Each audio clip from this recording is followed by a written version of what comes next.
Deputy Brendan Howlin, please. Taoiseach, over the last 48 hours, the Taoiseach has stated that 25,000 medical appointments have been cancelled due to the nurses' strike yesterday. In some cases, those individuals will have waited months or years for those appointments. Next week, if the strike goes ahead, we'll see another 25,000 cancellations. The knock-on effect will be delays across the entire health system, just as we come into the worst weather we've had this year.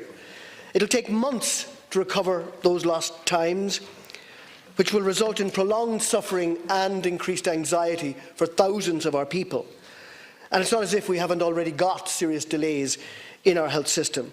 Taoiseach, as you know, in previous governments, I've negotiated 2 public sector pay agreements. I know all too well the constraints in terms of public spending and ensuring that agreements are adhered to by unions and workers. But by the same token, every single public sector agreement, not only the ones I was involved in, but always had to deal with anomalies and inequalities that were presented at the time through side deals and special arrangements. It's always been a feature. Specific issues have been raised by the Irish Nurses and Midwives organisation, such as in relation to the acknowledged fact of the difficulty in retention and recruitment. They've expressed legitimate concerns.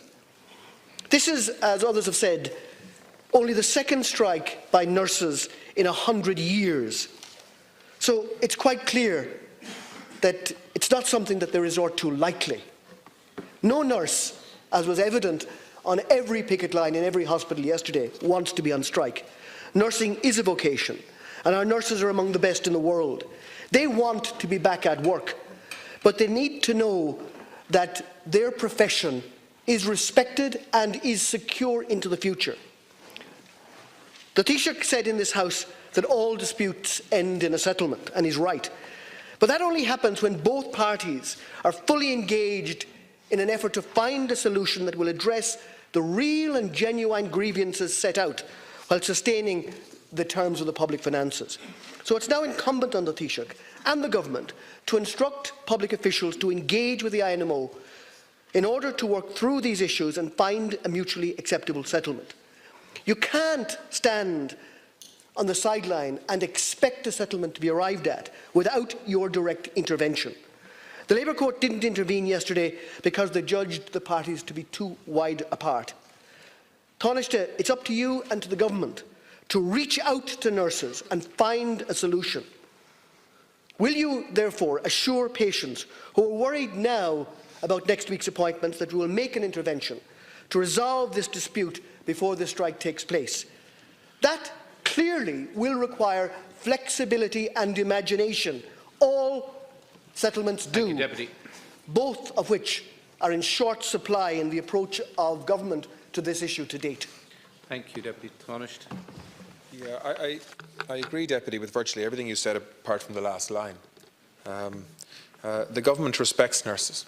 The government accepts and understands that no nurse wants to be out on strike when they could be at work. And so there is an understanding that the INMO have not done this lightly. They don't do it often. And that this is a reflection of the frustration and the anxiety in the nursing profession. And we want to work with them to address those concerns. But we have to do it within the parameters, as you have said, of a pay agreement that doesn't unravel that agreement when there is still significant time in that agreement to go. And when we have committed hundreds of millions of euros to the delivery on our side of that agreement as a government. And so the government does want to look at how we can be flexible.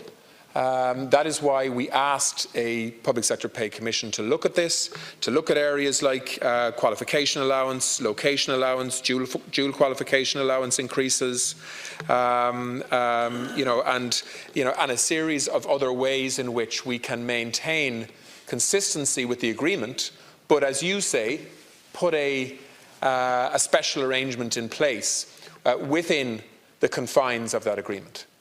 If we move beyond that, as you know, what will happen is other unions will demand the same immediately. And so my understanding very clearly is that certainly the government want to be fair and open and imaginative here in terms of how we solve this problem. But we have to make sure that we can afford any solution that we sign up to. We have to make sure that that doesn't fundamentally undermine a pay agreement, which is hugely important for the broader economy, but also for public sector workers across the country. And we have to make sure that it doesn't involve shifting significant financial resources away from other elements of healthcare to salaries, and that it also doesn't require the government to borrow to meet the pay commitments that we sign up to, which would be madness, and I think most people would recognise that. So we want to reach out, we want to talk, we want the Labour Court to be allowed to do its job, and we want to find a way of closing the gaps that will allow the Labour Court to make recommendations that we hope can be a basis for agreement. But we have to do that within the confines of an agreement that the government has signed up to and the INMO have signed up to as well. Deputy Howlin. Industrial relations are, by their nature, complex and challenging. You seem to be acting as if the government are passive observers, that there is an immutable agreement there that hasn't within it the flexibilities. But they're always created to allow for flexibilities, imagination, the resolving of disputes. That's the nature of every single agreement, because the public sector is a very complex, multifaceted organisation. But that flexibility, that imagination, that creativity does not exist in the approach of the government on this issue to date.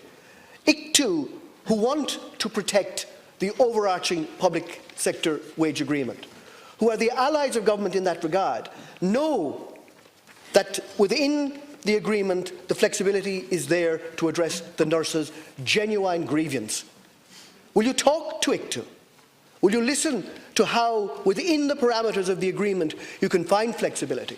And will you cease being passive observers as thousands of our people who have been waiting for months or sometimes years for urgent medical appointments are anxious right now? Resolve that, address these issues, call in ICTU and solve the problem. Deputy, and I think you know this because you've been in the department concerned, we are not passive observers here. The state and management did interact with the Labour Court in a significant way, as did the nursing unions. But the demands and the confines of both arguments at the time didn't allow for a basis for an agreed compromise. We hope that that can change. But I mean, well, sorry, we are. There are plenty of conversations happening, Deputy, as I suspect that you know. The government speaks to ICTU all the time, and we listen to them. But we also have to operate within the obvious confines here of ensuring that we follow through on the commitments that we've made, that we make commitments that are affordable to the state as a whole, that are fair to public servants across the country, and that are fair to nurses.